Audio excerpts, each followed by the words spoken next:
color también. Y nosotros en Diagonal a Contramano te traemos la propuesta de cada una de las diferentes listas que vas a encontrar en el Cuarto Oscuro. Hoy nos visitan el piso y agradecido porque con la lluvia que hay, el día horrible que aquellos que nos gusta un poco el calor, tenemos que, lamentar. Se vino hasta el piso de la radio, muy mojado, así que, Tano, muchas gracias por venir. Gracias por la invitación. Eric Tano Simonetti, aquellos que no lo conocen, primer candidato a concejal de, se me fue, Organización Socialista de los Trabajadores. Exactamente, sí. Tano, la nueva OST. Tano, no es la primera vez que te presentás como candidato, pero aquellos que no te conocen y están del otro lado, contanos un poco de tu trayectoria. Bueno, mira, mi nombre completo es Eric Antonio Simonetti. Bueno, me dicen Tano desde que tengo 14, 15 años, así que es mi nombre más conocido. Yo entré a la militancia política en el año 2001, cuando empecé a estudiar filosofía en la Facultad de Humanidades de la UNLP. Había todo un proceso de movilización muy grande contra políticas económicas que en algún sentido son bastante similares, ¿no? Ajuste brutal en la universidad, privatizaciones, ¿no? O sea, todo un ataque contra el pueblo muy duro. Y ahí, como parte de toda una generación militante, entré a la vida política, a militar en la Facultad de Humanidades, a la militancia estudiantil. Después, con el tiempo, entré a la militancia sindical. Soy de la lista multicolor del Sistema de La Plata. Y a través de distintos partidos políticos, antes militaba en otro partido. Y hace un año, sí, aproximadamente un año, un poco menos, fundamos en la ciudad de La Plata y en Ensenada una nueva agrupación política, un nuevo partido que se llama OST, Organización Socialista de los Trabajadores, con toda una serie de compañeras y compañeros de fábricas, de estatales, del movimiento de mujeres, mucha militancia estudiantil de las universidades, y fundamos esta nueva organización socialista, ¿no?, que tiene un planteo de fuerte cuestionamiento al sistema capitalista y a los gobiernos que nos han gobernado en los últimos años, que siempre han gobernado para los grandes grupos económicos y han llevado a la Argentina a esta situación donde casi la mitad de la población es pobre, cuando tenemos empresarios multimillonarios que la amasan en pala, y esos son los grandes beneficiarios, tanto de los gobiernos del peronismo como también ahora de Milei, que directamente es un gobierno ultracapitalista, enemigo de todos los trabajadores, ¿no? Enmarcás que tu comienzo de militancia fue en un proceso parecido al que se está viviendo ahora. Hoy te toca un nuevo desafío, ser candidato, primer candidato, o representar un conjunto de compañeros y compañeras que de alguna manera tenés que sintetizar esas ideas que muchas veces es variopinto, pero imagino que con una misma concepción. ¿Qué encontrás de distinto y qué aportan de distinto a las propuestas que hay? Mira, en primer lugar, nosotros somos una nueva agrupación política que está formada por trabajadores y por estudiantes, por jóvenes. No somos ni empresarios, ni tampoco somos políticos profesionales. O sea, no pertenecemos a los partidos políticos tradicionales que solo se han beneficiado haciendo política y han beneficiado a los grupos económicos. Nosotros somos trabajadores que decidimos que hay que intervenir políticamente en la sociedad, y por eso llamamos al conjunto de los trabajadores para que sean protagonistas de la política, porque mientras los trabajadores no seamos protagonistas, los que tienen el poder, que son los empresarios del campo, los banqueros, las petroleras, las que hacen la timba financiera, que ahora están haciendo fortunas con el gobierno de Milei, ellos siempre se van a beneficiar. Entonces, para nosotros, ellos son el problema de la sociedad. Nos dicen que el problema es que no hay plata, o la casta, todas esas cosas mentirosas que dice Milei, pero el problema son, no como dice él, que los empresarios son héroes, sino que los empresarios son parte del problema, porque hoy se están enriqueciendo a costa del pueblo y de los trabajadores. Entonces nosotros, en mi caso como docente y otros compañeros que también son trabajadores, queremos representar genuinamente a los trabajadores, porque nosotros somos los que todos los días vamos a laburar a las escuelas. A nosotros somos los que la provincia de Buenos Aires nos paga salarios de miseria, o el gobierno de Milei, en mi caso también como docente de la universidad, nos destruyó el poder adquisitivo. Entonces nosotros queremos que los trabajadores comiencen a sumarse a la política, comiencen a apoyar también candidaturas de trabajadores, que cuestionen realmente dónde está la plata. Claro. Porque hoy hay un verso en la Argentina que es, no hay plata, dice Milei. Y con eso justifica el recortar todas las cuentas del Estado. Pero el problema es que Kicillof después nos dice, tampoco tenemos plata, y no se le cae una sola idea de dónde sacarla. Cuando vos tenés grandes grupos económicos afincados en la provincia de Buenos Aires, y que podrían afectarse esas ganancias millonarias de esos grupos económicos y constituir un fondo de la provincia de Buenos Aires que aumente los salarios a los docentes que estamos cobrando una miseria, que arregle las escuelas, que genere un plan de vivienda para las 200.000 personas en la ciudad de La Plata que viven en asentamiento. Es decir, hay un programa económico alternativo al del gobierno de Milei, pero el peronismo hoy no lo tiene, básicamente porque es tributario de mantener este sistema económico desigual bastante intacto. Eric, hoy es el último día de vacaciones, los docentes vuelven a clases, o los chicos también vuelven a clases el próximo lunes. Está mencionando mucho la problemática que arrastran, principalmente salarial, los docentes en la provincia de Buenos Aires y en la ciudad de La Plata particularmente. ¿Qué más estás viendo en la educación? Uno cuando ve la película y ve los números, desde la década del 90, de que Menem pasó todo el sistema educativo a las provincias, comenzó un proceso de desfinanciamiento. Y eso que hizo que las escuelas públicas se deterioraran mucho, los salarios de los docentes estén destruidos, y entonces todo un sector de la población se pasa a las escuelas privadas que crecieron enormemente. Claro. Eso nunca se cambió. ¿Eso no lo ves también que sea consecuencia también de una suba en el salario de algunos trabajadores o un sector de los trabajadores que decían, bueno, renegar de la educación pública y derivar a la privada? Sí. Sí, en general, las escuelas privadas en general están en mejores condiciones edilicias, porque ahí muchas están subsidiadas por el Estado y además por la cuota que pagan los padres. Claro. ¿No? Y además hay fuerte persecución sindical en la escuela privada por parte de los dueños de las escuelas, donde echan a los docentes que hacen paro. Claro. Es decir, no es que...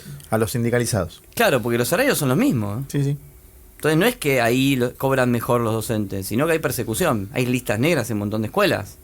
No voy a poner nombres para no estigmatizar ahora, pero me consta sobradamente durante tantos años de clase. No te vemos concursando un cargo en una escuela privada, digamos. 2 veces trabajé, una vez me echaron, bien. Sí. Sí, básicamente por tener diferencias. ¿Sabes por qué me echaron de una escuela privada? Sí. Por ponerle notas a los alumnos por mí mismo cuando tenían que estar supervisadas por los directivos. O sea, un directivo me dijo una vez, hay que poner las notas que nosotros queremos porque acá los padres pagan. Y por esa diferencia me echaron de una escuela privada. Entendido. Esto que estoy diciendo lo conocen todos los docentes. Sí, sin duda. Mejor no voy a mencionar la escuela, pero se arma. Bueno. Bueno, en la escuela pública hay libertad en ese sentido, ¿no? Sí. Y eso es una defensa que hacemos de la escuela pública. El problema es los gobiernos, no los estudiantes y los docentes y los directivos en la escuela pública. Ahí tenemos libertad de cátedra y tenemos derecho a la expresión de los estudiantes y de los docentes. El problema es que hoy una maestra en una escuela gana 670.000 pesos. ¿Escuchamos la cifra? Sí. 670.000 pesos. ¿Puede vivir un trabajador con esa plata hoy? No, sin duda que no. La canasta básica familiar está a 1.100.000 pesos. Claro, y la canasta total con 2 hijos es 1.800.000, fijado por ATE-INDEC, que hace una estimación muy buena. Y después, por ejemplo, un profesor de secundaria tiene que trabajar por un cargo, son 440.000 pesos. O sea, para llegar a la canasta familiar necesitamos 4 cargos. Claro. Cosa que es imposible físicamente trabajar 4 cargos. No te dan las horas del día. No te dan las horas. Entonces, en la provincia de Buenos Aires, que nos dicen que no hay plata, están manteniendo salarios de ultra pobreza. O el gobierno de ALAC, que dice que tampoco hay plata, ¿no? Porque Milei no manda las partidas a la provincia y el fondo de financiamiento educativo es muy poco, que baja a la provincia, y dicen que no hay plata para arreglar las escuelas. Arreglan algunas, como cualquier gobierno, porque si no colapsa. Sí, claro. Pero después arreglan las plazas del centro, que no eran prioridad. Nosotros estamos a favor de arreglar todas las plazas y que queden lindas. Pero, ¿cuál es la prioridad en un país con 45% de pobreza? con una educación en crisis, un sistema de salud en crisis? ¿Arreglar las plazas o las escuelas y los hospitales? Cuando preguntamos eso, también tiene que ver con, o por lo menos te responde del gobierno municipal, que hay los espacios públicos son los igualitarios en la sociedad por un lado, pero también por una cuestión recaudatoria para que los comercios de cercanía que están viendo una crisis económica puedan tener mejores condiciones. No, es que es atendible esa demanda. Sí, totalmente. Pero nosotros tenemos otra concepción. Las prioridades nuestras son el salario. Sí. Por ejemplo, en la ciudad de La Plata, de los municipales que cobran una miseria. Los barrios periféricos, porque ahí también tienen derecho los vecinos de la periferia a tener espacios públicos en buenas condiciones y no los tienen.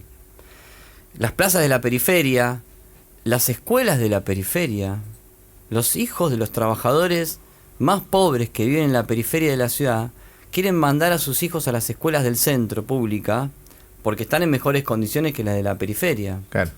Entonces, ¿por qué no arreglamos esas escuelas? Las condiciones de transporte tampoco son las mejores, digamos. Bueno, y sin embargo, hoy nos anunciaron un nuevo tarifazo, o sea, siguen aumentando y no mejora el servicio de transporte. Entonces, todos los problemas para nosotros llevan a lo mismo. Los candidatos, ¿a quiénes representan?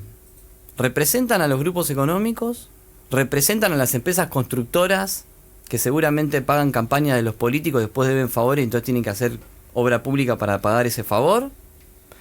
¿O representan los candidatos a los vecinos de la ciudad, a los trabajadores, a los jóvenes, a los más pobres, a los que viven en asentamientos, a los que mandan los hijos a la escuela pública?